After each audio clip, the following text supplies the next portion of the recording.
Welcome to this episode of the Brush and Soap and Blade Podcast, where we look forward to shaving every day. Welcome to episode 74 of the podcast. My name is Rick DeWeese. I'll be your host this week. Now, this week's episode is going to be, well, just, I don't know, a little bit different. The name of it, I guess, will be Variables 2.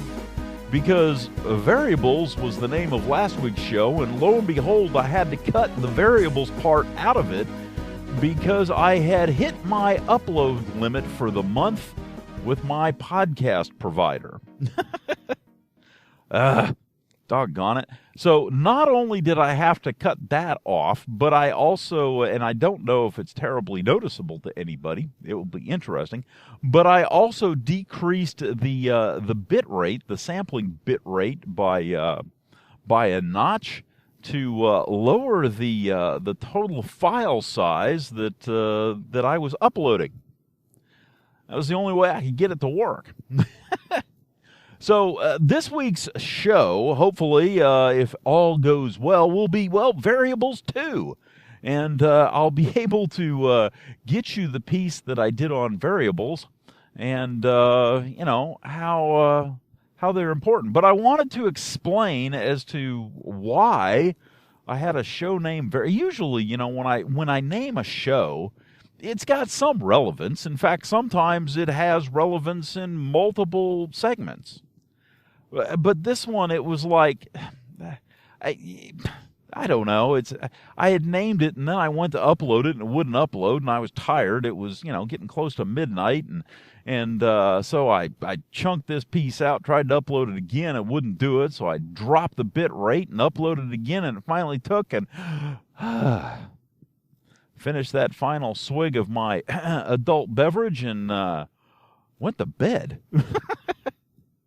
So that's that's what happened with the naming. You know, years from now, when I become rich and famous, and they have a trivia contest about the podcast here, you know, somebody will win, you know, untold amounts of money, being able to say, yes, I know exactly what happened on that episode, and here's the story behind it. But for now, it's just, you know, it just kind of falls into the trash can of history, or the annals of history, and, you know, it's kind of an amusing thing. Alrighty, so it has been a little bit. I'm doing this in the afternoon after having spent the day at work, and need to tell you about, well, my shaving experience this morning. Didn't get a chance to this morning. I was, well, I don't know, was a bit distracted. I just wasn't feeling it. But anyhow, this afternoon, well, I am. So here goes.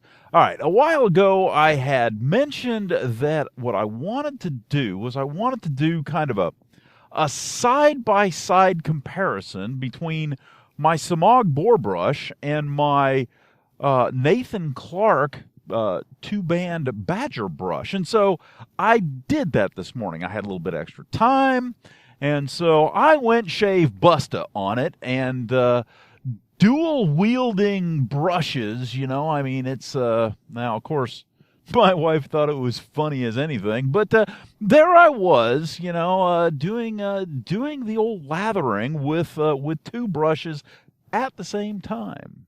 So, what were my observations? Okay, first off, the two-band Badger is in fact softer than the Samog. Now, my Samog is absolutely worn in and broken in, and probably as good as, well, it's ever going to get. It was interesting, the softness. The softness was, you could feel it in the tips. It was, the Badger brush just had softer tips than the Samog. Now, the other thing that was interesting is that, yes, lo and behold, I could actually feel, when I had the two to compare side by side, I could actually feel the thickness of the boar bristles. Now, the thing that's interesting is that in normal use, I find that the Samog is a very soft brush, and it's just, it's just fine. It's, in fact, it has been my go-to for a long, long time. But doing the two side by side, well, I hope it hadn't just ruined me. That's how we say it down here. But there's a good possibility that, it's just ruined my experience with the Samog bore. I hope that's not the case, because I do truly enjoy my Samog. But now I truly do enjoy my experience with my bore. So that's what I was doing. I ended up, I used some lavender soap that from the Wickham Soap Company, because it happened to be sitting there on the counter. I had about 2 or 3 to choose from, and I don't know, I just it was the large format, and I know that it lathers well, and that's the one I grabbed. I was feeling that this morning. It was, like that. So it was interesting. I would lather one up, and I was trying to switch back and forth because I didn't want one brush to get the preponderance, if you will, of the soap and the bristles and, skew things at all. So that's what I did this morning. Now, the shave, that's another thing that was interesting. The shave that I performed, we have an ambulance going by. It'll be interesting to see if the microphone picked that up. Anyhow, the shave that I performed this morning after having lathered up with both brushes was with my my slim adjustable, my birth year razor, and a Gillette silver blue blade. And I'm here to tell you, now that was a combination. Holy cow, that was a wonderful shave. And I really didn't put that much effort into it. It was 2 passes, with a little bit of extra work like I usually do on my neck and jawline. And it was, wow. It's reinvigorated my love of double-edged razors. So that's what I did this morning. It was a good shave. Now, the thing that I noticed, again, going back to the brushes while I'm thinking about it, and it's on my mind here, the silver tipped, or the silver tip, wrong. The bore, the tips felt spiky in comparison. Especially when I first started out, after I had swirled lather around and built it up a good bit, and I was basically paintbrushing. And in the initial paintbrush strokes, the tips of the bore felt, well, spiky in comparison to the just ultra soft, luxurious tips of the Badger. It was really kind of a unique experience. I tried a couple, 3 times to see if I could feel that again on multiple occasions, and it was just, for that brief instance, I guess I had just hit it, just right, the angle or whatever, and they in fact felt just spiky. It was interesting. So that was my experience with the shave of the day this morning.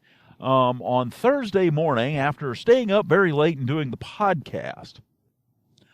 But I did get it out, which is always a challenge for me.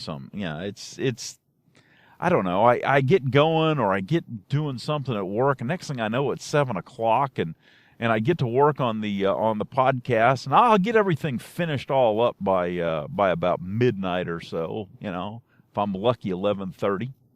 And, get it all, put to bed and edited and loaded and uploaded and, all that stuff. I usually, get in bed about midnight. And so having woken up this morning with a little bit of extra time, well, that was, wasn't expecting that. That's not typical for me on a Thursday morning. I usually roll over when I usually get up, check to make sure the podcast has in fact gone out as scheduled without issue, and then I usually roll back over and go back to sleep. But hey, that's the life of a podcaster.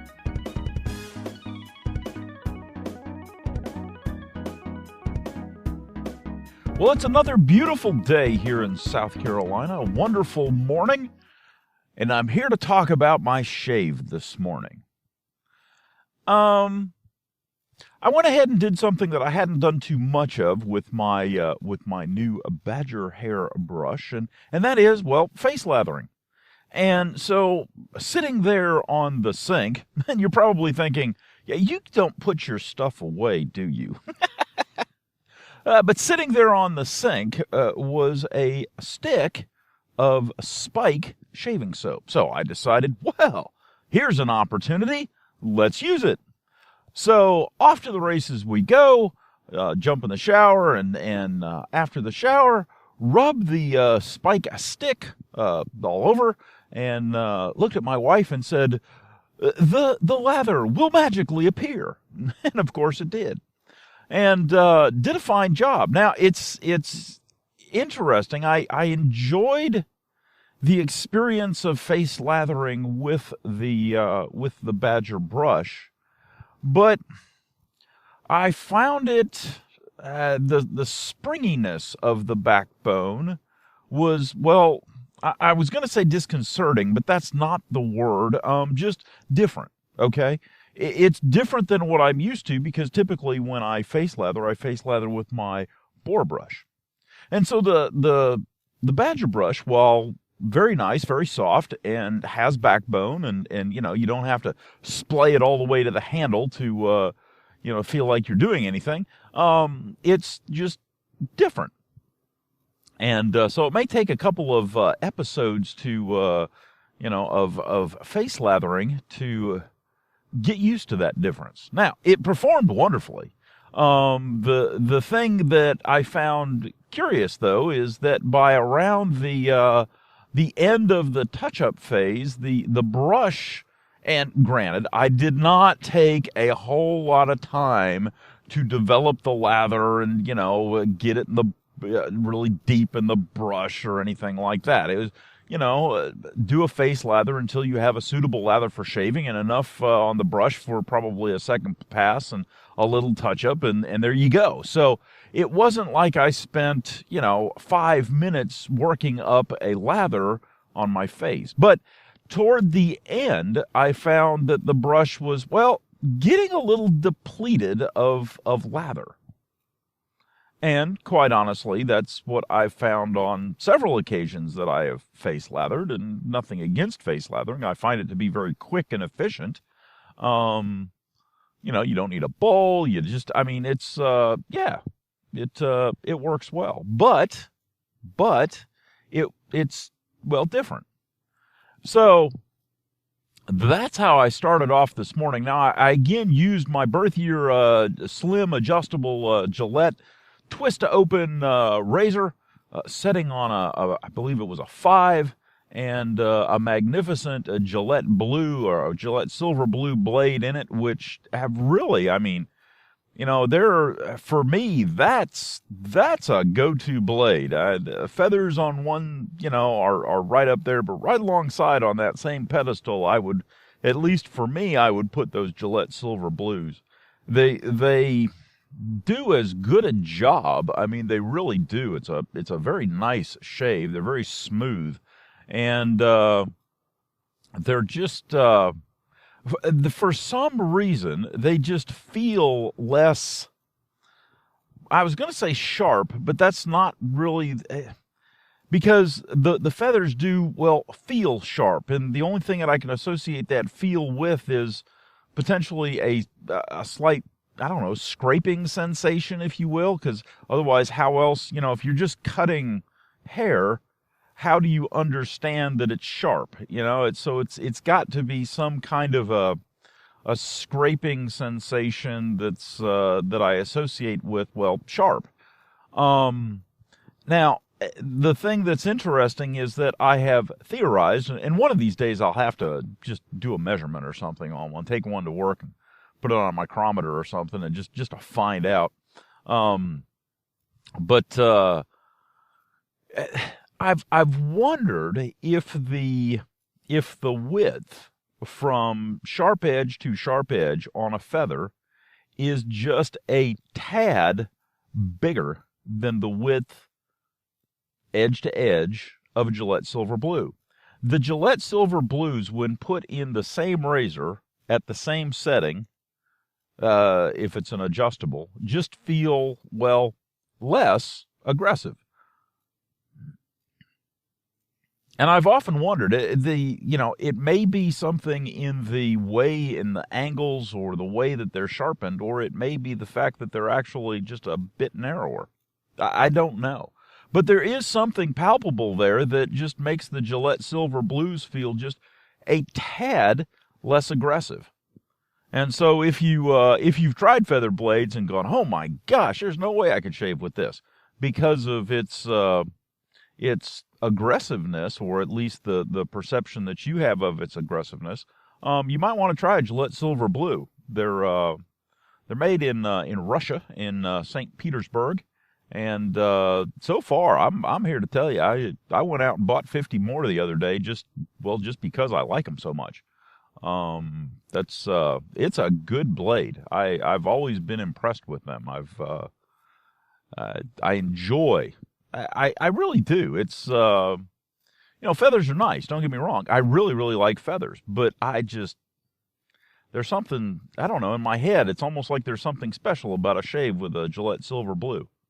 It's, kind of takes it up a notch, I guess, just for the smoothness and the feel of it. So at this point, I would put them probably just maybe just a little bit above a feather on the old pedestal there.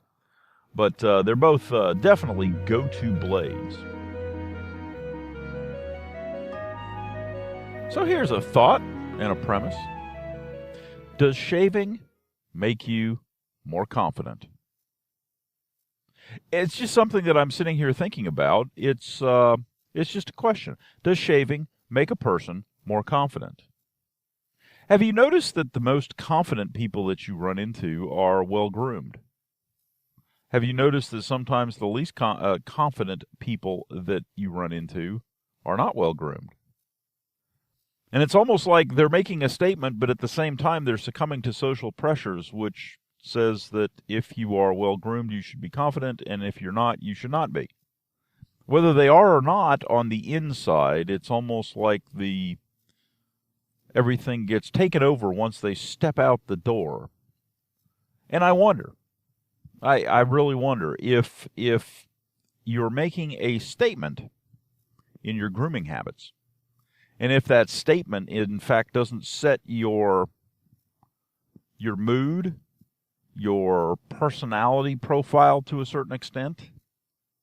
It's just a curiosity, if somebody's well groomed with a nice mustache or beard and it's well groomed, you walk out of the house and granted, there are social expectations in our nation, and those social expectations change from country to country based on the people that live there and the history and the expected norms of society.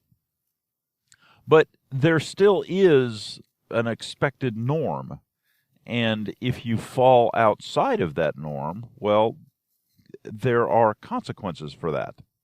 Now, falling outside of that norm, that's fine, as long as you're willing to accept the consequences. But one of the consequences may be something that you don't even realize or recognize, and that's one of the things that I wanted to ask.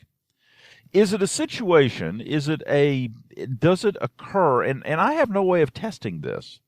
It's just kind of an observation, and as I meet people, as I talk to people, I don't know, I gauge kind of at a subconscious level whether or not they are meeting certain norms, and whether or not they are acting according to, well, the way that they present themselves.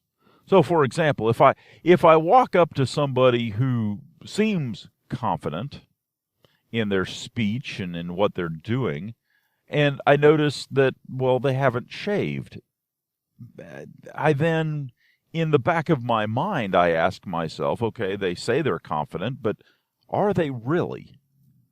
And then as I start to pay attention to it, I find that either because it was there all along or because of my more intense scrutiny of the subject, that there are certain verbal habits or, nonverbal gestures that lead me to believe that, well, maybe they're not as confident as they are trying to present themselves. And it's just a curiosity. I don't pick up on it all the time, but I do pick up on it some. And then I wonder sometimes with, teenagers are a good example. Teenagers have a tendency to fall outside of the norm, and naturally they are, by their very nature, just, a little less confident because they don't have the experience, and I understand that. But you often wonder if you take two teenagers, one who is well-groomed and one who is not, and have them present a subject that they both know very, very well, who does so more confidently? And it's I don't know, maybe it would just be like flipping a coin, and 50% of the time it'd be heads and 50% of the time it'd be tails. But my premise is that the very fact that a person is not well groomed has the subconscious tendency of making them less confident. Anyhow, that's what I'm thinking about this morning. Again, I have no way of proving that. It's just a thought. It's just a random thought. And sometimes random is fun. But it does lead one to potentially think, anyhow, that by being well groomed, which is what we strive for in the wet shaving community, are you not endearing yourself with that, extra level, if you will, of confidence boosting ability? All right, so I got a tweet from a follower that asked the question about my Gillette Old and how the epoxy went when I epoxied the cracks in the handle. And so because of that, quite honestly, I've been using it the last couple of days again. Well, just because. And I haven't really been babying it. It's I've been using it and, just kind of like I use all my other razors. Rinsing it off hasn't been, I've been swishing it around in the water. I'm not gentle on it. I'm not, I kind of sling the head around by the handle the way I just normally do. And so far, the crack's not getting any worse, and I believe that the epoxy is holding. Now, the thing that I have to mention is that the crack that I repaired started off as being just absolutely tiny. It really did. It was actually very difficult to see. It was, I was able to see it, upon very close inspection, but for the most part, you couldn't hardly see it. Now, when I epoxied it, I took a toothpick and very carefully epoxied the area, and then, trying to push the epoxy down into the crack as much as possible. The other thing that I did is I put epoxy around the top piece, in between. The handle itself is a tube, and there's a solid top piece and then a solid bottom piece, and that's how they make the things. And what I did is I put some epoxy just, with that same toothpick, a couple of, drops, if you will, of epoxy. It's not super glue, it was epoxy, but the equivalent of a couple of small drops in between the tube and the top piece. And the idea there was to give it more support to prevent the tube from spreading, if you will. Just giving it a little bit more anchorage and a little bit more support, and trying to ensure that it stayed in good condition for as long as possible. Now, the epoxy itself, it's I got the 24-hour epoxy only because it flows a little bit better. It and for small cracks and things that will help. The 5-minute epoxy or the 10-minute epoxy, I mean, it would work. The problem is that because it starts hardening very, very quickly, the chemical reactions that occur in it occur very, very quickly, and that's how it hardens so fast. And because of that, it doesn't flow very well. So, if you've got a quick repair job, it's great. But if you need something that needs to flow a little bit, may not be the best choice.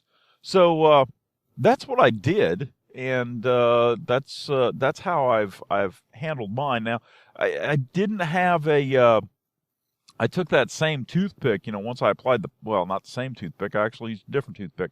And once I applied the epoxy, I used the edge of the toothpick to scrape the epoxy off of the handle toward the top piece. Again, that way it could go into the area that's in between that top machined piece and the tube itself to give it more support. And the other thing that it does then is it kind of cleans up the tube so that the epoxy isn't quite as noticeable. So that's what I did. And, I sent him a picture and all, and hopefully he'll be able to do something similar on his. And again, now the other thing that I've seen, and the other thing that I've said is, if you get one that's bad enough, don't discard it. Don't give up on it.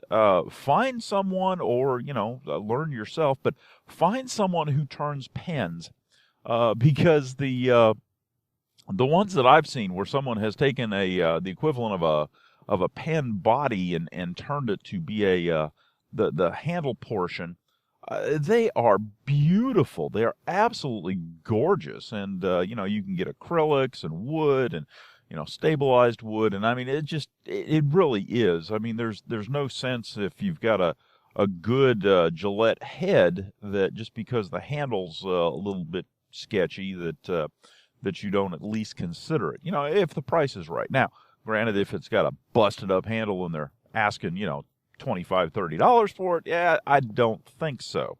But for the head, I'd probably pay, between $3 and $5 for it if it was in reasonable condition. And if I had the wherewithal or had somebody who could turn, a new handle for me, I might consider that.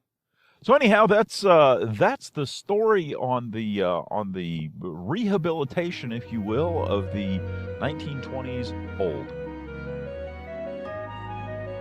Well, I think tonight, since tonight is a scout night, I think tonight we will concentrate on knots.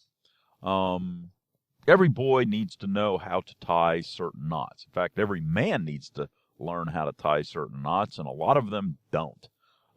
It is absolutely amazing to me that people exist in this world without having a basic understanding of knots.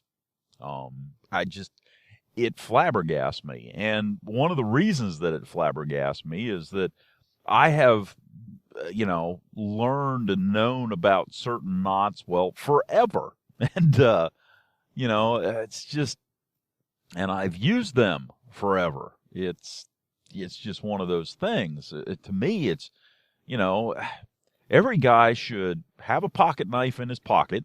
Okay, that's number one.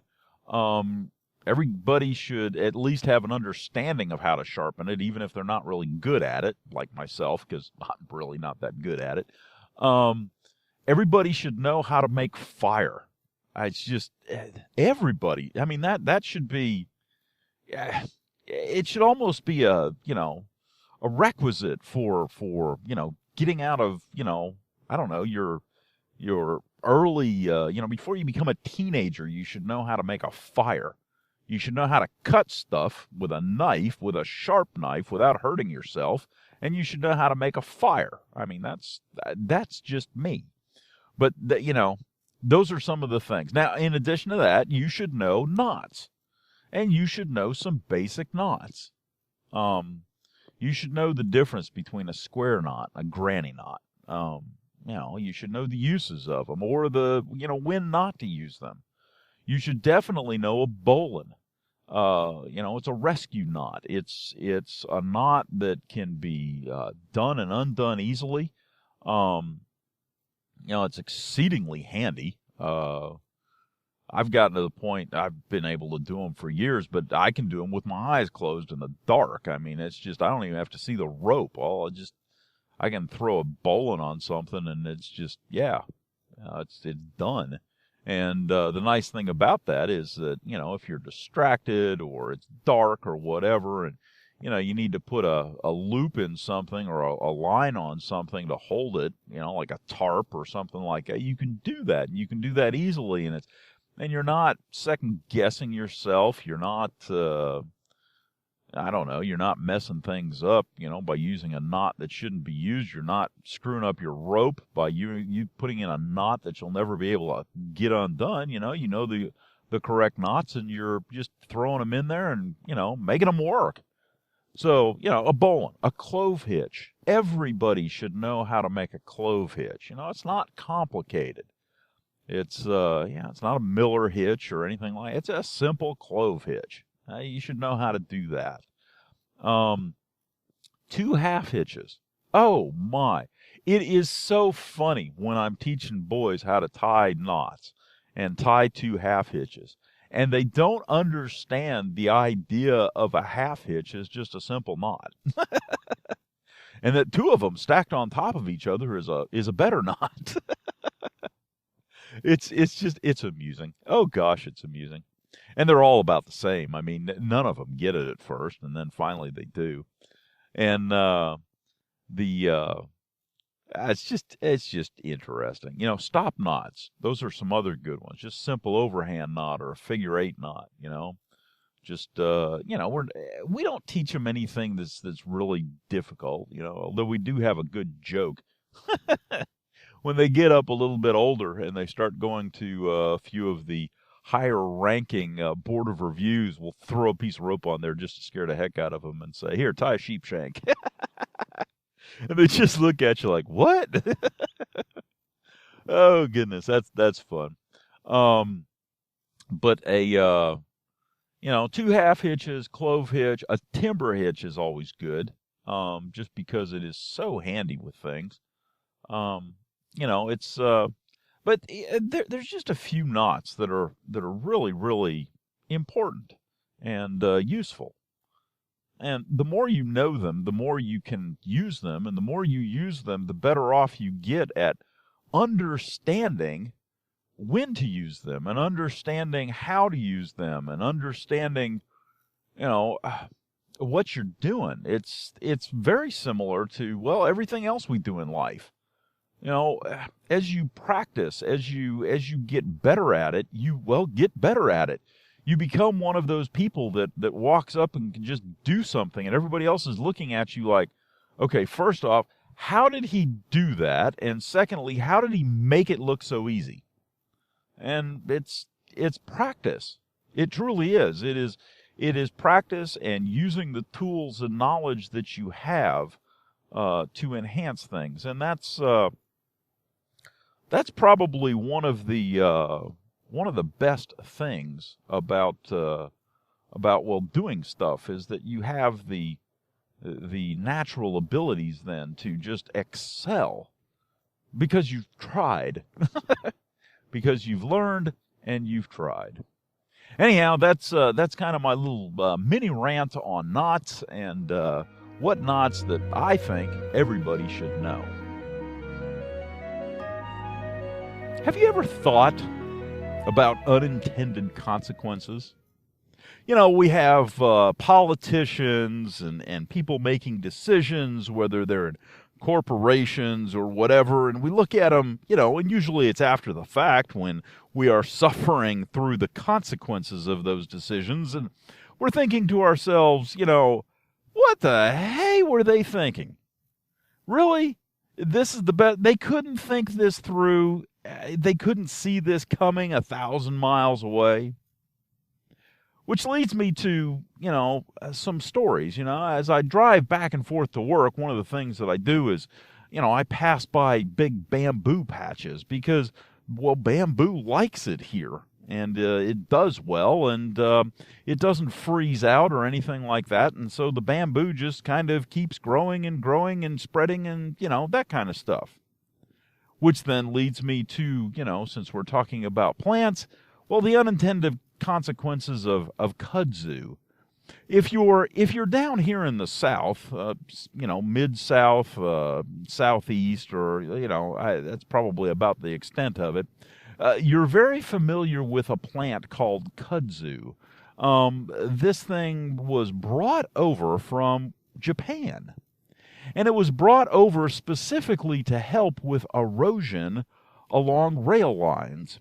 That was the original intent of the stuff. Now, when the people went over to take a look at kudzu, what they noticed is these nice trim, plants that were just kind of there along the banks and very thick and lush leaves and holding things together and doing a nice job. And so they thought, yeah, that's good stuff.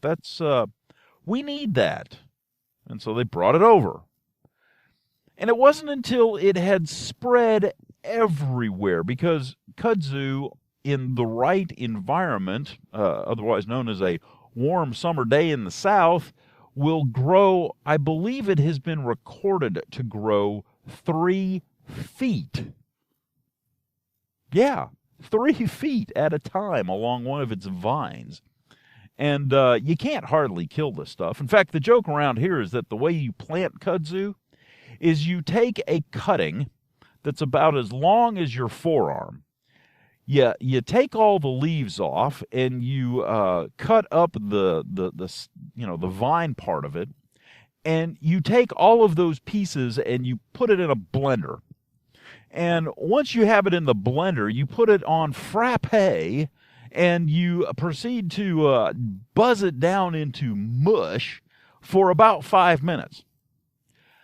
Then you take it out into the middle of a 6-lane highway, pour the kudzu remnants onto the roadbed right in the middle of the pavement, and then you put a cinder block on top of it. And a week later you come back and there will be kudzu everywhere, absolutely everywhere. The stuff is magical. And when they had a problem with it, when they were looking at the unintended consequences, lo and behold, they found out that what was happening over in Japan is the farmers were coming at night and cutting the kudzu growth back and getting all those fresh new growth leaves and everything, and they were using them for cattle feed. They were feeding their livestock on a daily basis with the cuttings from the kudzu. Now, here in the Southeast, we do not routinely go out and gather cuttings from kudzu to feed our cattle. So there's a little bit of a cultural difference there, and lo and behold, that cultural difference created the monster that is now known as kudzu all over the place in the Southeast. The same can be said for unintended consequences of things like, the cane toad, over in Australia, which is just overrunning the country. And, if you start to realize that if somebody had put just, maybe a little bit of thought and effort into this and tried, maybe play devil's advocate, tried to see the downside of what they were proposing, it would be relatively easy to see that, if you bring a species into an environment where there are no natural predators for the dang thing, that maybe it might overrun a little bit. Gee, you think?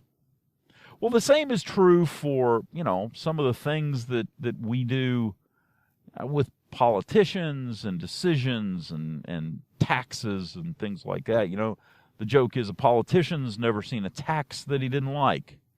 And of course, we keep voting for these people thinking that, oh yeah, this time they really mean it. Really? It's kind of like for years and years we would buy, the cartridge razors. Yes, this time they really mean it. It's all about the good shave and what's best for us, the consumer. Really? You still haven't caught on? And Gillette and Schick are laughing all the way to the bank as they put out their plastic products for pennies a pop and charge dollars, I mean, look at Apple. I mean, don't get me wrong. I like Apple products.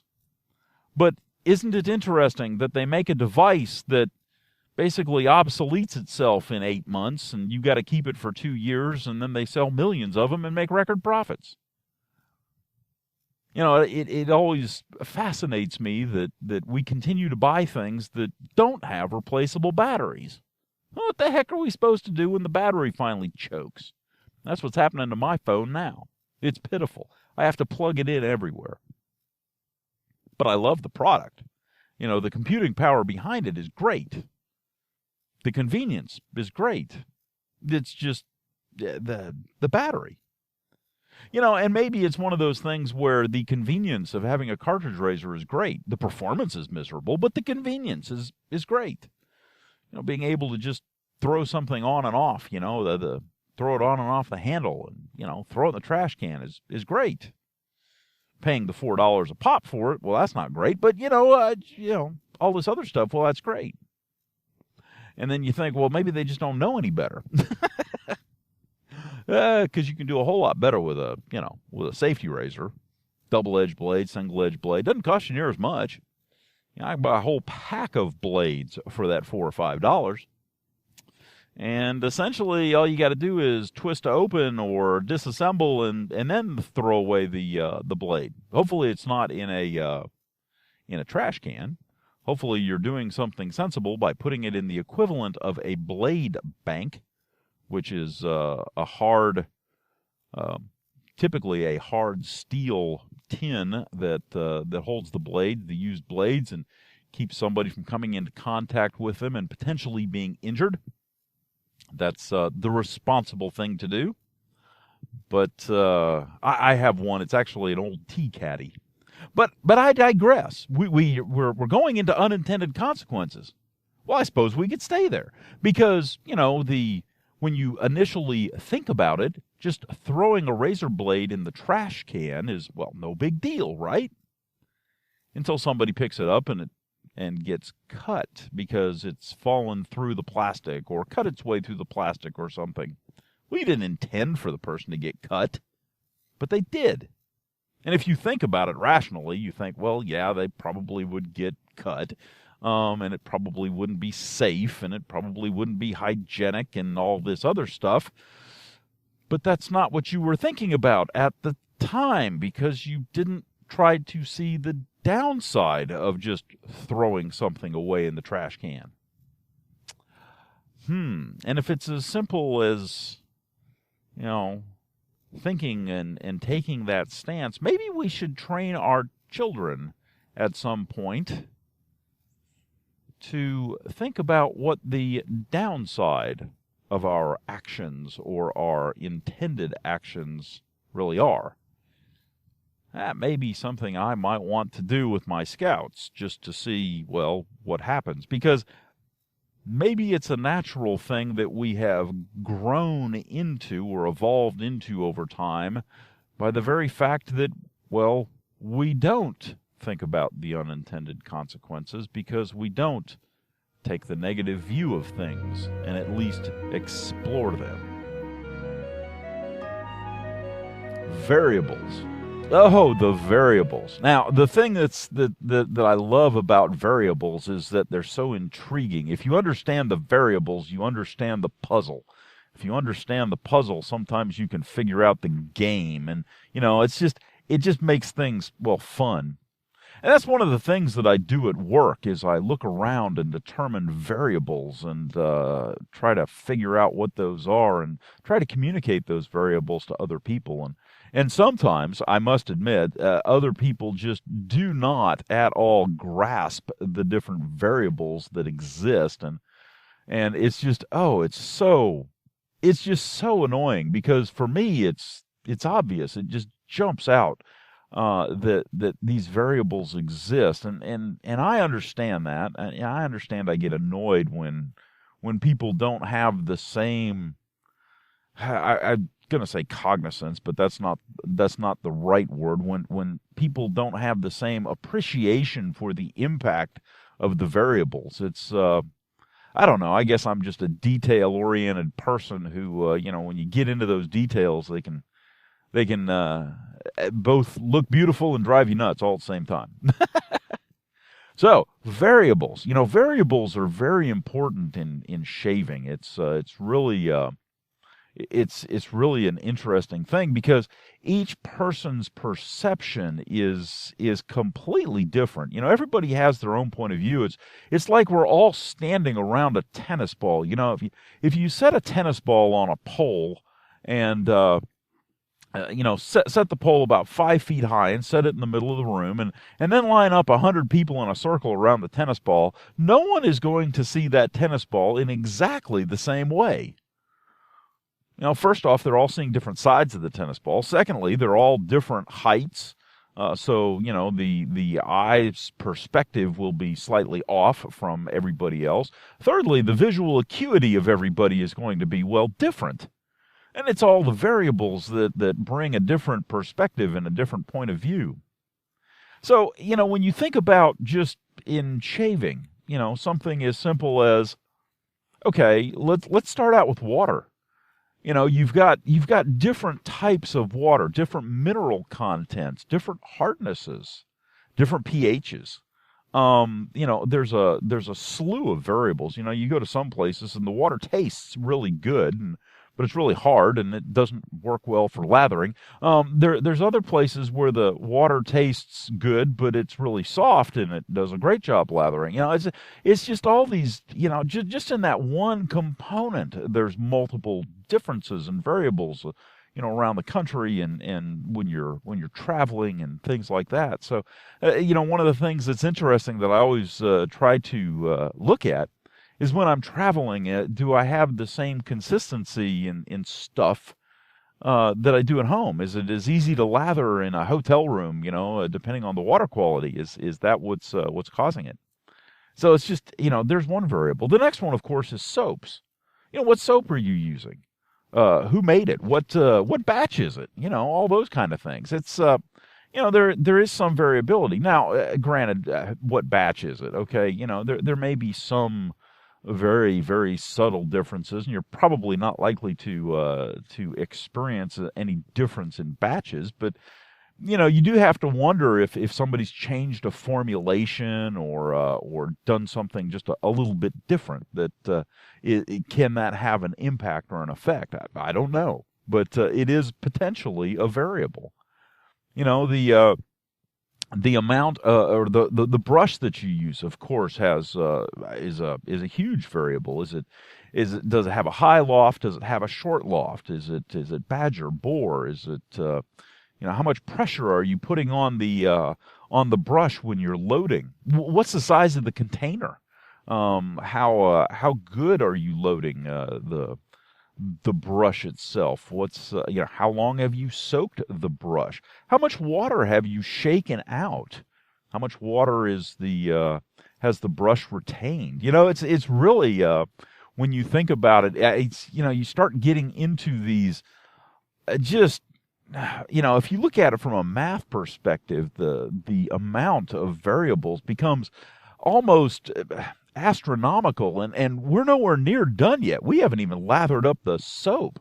It's it's really incredible. You know, how much, what kind of bowl are you using? Is there a some kind of surface texture on the inside of the bowl, or is it smooth? Is it hot? Is it room temperature? Is it cold? You know, it's really, how much water did you put in it?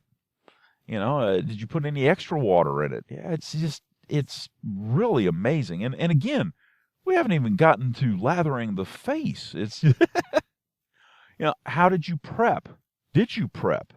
How moist is your face when you apply the lather? It's, what kind of motions did you use when applying the lather? How much growth do you have? You know, it really is amazing. And, you know, sometimes you talk to people and you say, well, you know, yeah, it's shaving. And then you start explaining the variables. And to me, that's an exceedingly intriguing thing. And of course, to some people, their eyes just glaze over and, oh my God, here we go. I get that. You know, I can go on, and I don't mean to be boring or anything like that. And I understand that some people just don't get it. At least not to the same level that I get into it. Okay, I get that. But it does raise a question. You know, have you seriously thought about the number of variables, you know, and just look at one component and, you know, if you just look at one component of the variable that has variables in it, it can really kind of open your mind to some of the nuances and differences that you may be experiencing or seeing in your shave routine and shave experience. And then at the same time, if you have somebody like me who is you know, talking about variables in a concept or in a mechanism or in a, you know, an application or something like that, please be kind. We mean well. We do.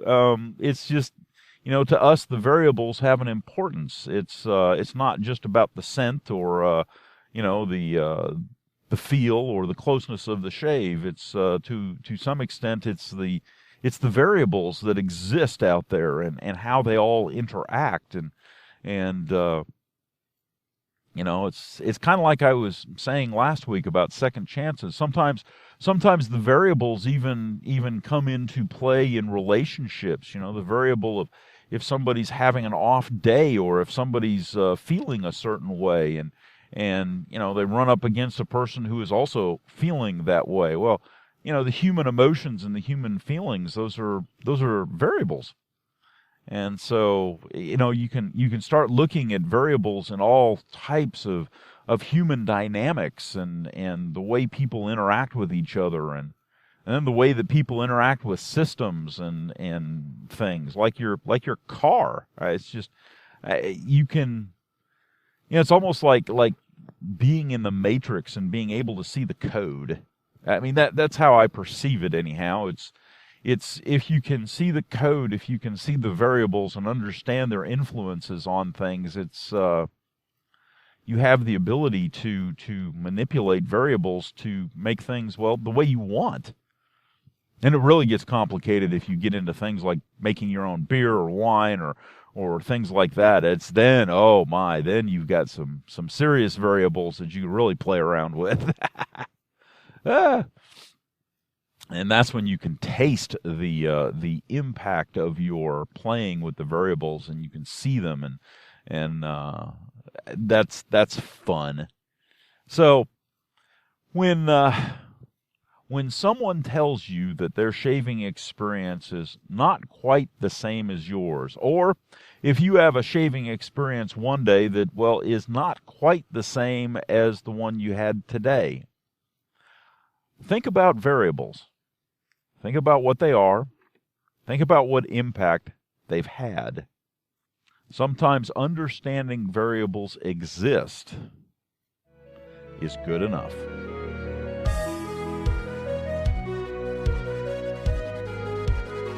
Well, that concludes this episode of the Brush and Soap and Blade Podcast. I hope you enjoyed listening to it as much as I enjoyed making it. If you have some suggestions or would like a topic covered, drop me an email at BrushnSoapnBlade@gmail.com or give me a call at 864-372-6234 or contact us on Twitter at BrushnBlade. You can also visit us at our blog, BrushnSoapnBlade.wordpress.com. As always, we're available on iTunes and Stitcher.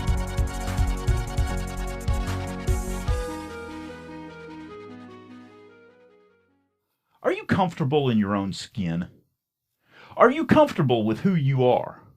Or, like some of the people that I've seen at this gym, you do your darndest to, what's the polite word for it? Pose and strut and be somebody who you're, probably not. Or maybe you are, in which case it's really scary. But, are you comfortable in your own skin? Are you comfortable with the fact that when you work out, you don't use a lot of weight? Are you comfortable in the way that you perceive yourself? Or are you more concerned about the way others perceive you? And if you look around, do you have the, inclination and thought that others don't perceive you well? So that's the question for the day, because ultimately, you're the one that has to be comfortable in your skin. You're the one that has to determine what your style is, who you are, what you're going to be like, how you're going to react, how you're going to interact. You're the one that decides, not anybody else. Everybody else is too busy trying to figure out, why they're not comfortable in their skins. So sometimes when you're concerned about what other people think of you, ask yourself instead this potentially more important question. How do other people see themselves, and are they comfortable in their skins? Because it's very similar to what I was talking about the other day when people, just have a bad day. It's quite possible that you're not feeling comfortable in your skin at the same time that, the person that you're talking to or interacting with, really isn't comfortable in their skin either. They're potentially not sure of who they are or why they're here or what they're doing or, that kind of thing. And so if you have two people that are completely uncomfortable in their skins, is it any wonder that human interaction is sometimes stressed and not what we would like it to be and different than what we anticipated or what we thought? And it's not because people don't care, and it's not because people aren't trying. It's because, people are uncomfortable. And believe me, if they're uncomfortable, whoever's around them is uncomfortable too. Have you ever noticed that people gravitate toward others who are, in fact, comfortable in their skin, comfortable and okay with who they are? Even if they don't look perfect or they're not the smartest person in the room, it's okay. They're fine with that, and they're usually the ones that are having a good time. Not having a good time and laughing at themselves because they're uneasy, but having a good time and laughing at themselves because they're just having fun and they're comfortable and it's okay. And if somebody laughs at them, that's okay too, because it doesn't really matter. Because in the end, they have a good image of themselves. They know who they are. They know where they're coming from, where they've been. And even if it's been bad, they understand that that's what's made them today. Or they have decided that no matter where they've come from, no matter what they've done, they have decided how to put that foot forward, how to take that next step. They're the ones in control. They're the ones that are guiding their own lives. And part of that comes from being comfortable with who they are. Because it allows a certain introspection. It allows you, once you're comfortable with who you are, to look around on the inside at yourself and say, yeah, okay, I like this, but this could use some work.